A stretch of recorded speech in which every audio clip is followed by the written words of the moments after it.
Depuis près de 2 ans, ces habitants de Khan Younes ne connaissent que les bombardements ou encore les pénuries alimentaires. Avec l'annonce du plan de paix par Donald Trump, certains espèrent la fin de leur souffrance.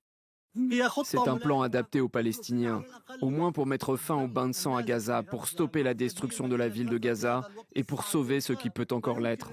Si l'on examine les détails, les enjeux sont nombreux, mais à ce stade, les Palestiniens n'ont pas d'autre choix.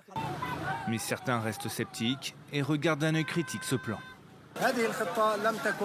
Ce plan n'est pas dans l'intérêt du peuple palestinien, mais vise plutôt à offrir à Netanyahou la victoire qu'il n'a pas réussi à obtenir sur le terrain. En Cisjordanie occupée, l'annonce du plan de paix fait la une des journaux et de nombreux habitants ont suivi la conférence de presse entre le Premier ministre israélien et le président américain. À Hébron, cet homme se questionne sur l'avenir d'un État palestinien.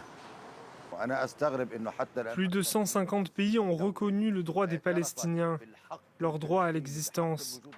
Mais malheureusement, la réunion n'a pas abordé la question palestinienne. À Ramallah, des habitants sont indignés par un tel plan. À mon avis, ce plan constitue une nouvelle forme de colonialisme. Tous les points présentés font partie d'un plan élaboré en 2020 par Tony Blair, sa fondation et Trump.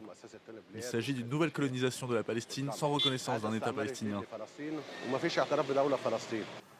Pour l'instant, le Hamas étudie encore le plan de paix.